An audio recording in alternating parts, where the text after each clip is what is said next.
Ito yung trail pala ka isla papuntang Mount Tagapo. Binansagan na rin nila tong bamboo trail sa dami ng kawayan, no. Okay dito, ganda. So ito yung likod bahay lang namin dito sa Isla ng Talim sa Binangonan. Kapag tinahak nyo ito, papuntang Tagapo to. Pero ito yung lumang trail. So wala nang dumadaan ditong mga guest na umakit sa Tagapo dahil nilipat na sa Barangay Gulod. So nasa kabila na yung trail, doon na dadaan. Tangin na lang dumadaan dito yung mga lokal dito na tumataga ng kawayan.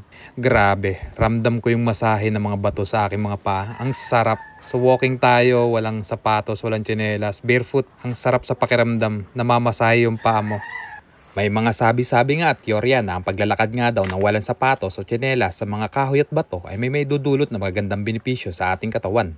Una na nga dito ay nakakabawas daw to ng stress. Ang pakikipag-ugnayan nga sa kalikasan at pakiramdam sa pagiging konektado sa lupa ay maaaring makatulong sa pagpapahinga ng isip at pagpabawas ng stress. Nagpapalakas nga din to ng ating kalamnan sa paa at binti. Ang paglalakad nga sa hindi pantay ng mga ibabaw ng mga bato ay nangangailangan ng mas malaking paggamit ng mga kalamnan sa paa at binti upang mapanatili ang balanse. Nakapagpapabuti rin to ng balanse at koordinasyon. Ang pag-adjust nga sa mga hindi pantay ng mga ibabaw ng mga bato at kahoy ay tumutulong sa pagpapalakas ng mga pandama at pagpapabuti ng koordinasyon ng katawan. Nagpapasigla nga rin daw to ng sirkulasyon ng dugo. Ang pagpindot at pagmasahe ng mga reflex points sa talampakan ng paa ay maaaring makatulong sa pagpapasigla ng sirkulasyon ng dugo sa buong katawan at nagpapalakas din daw to ng immune system.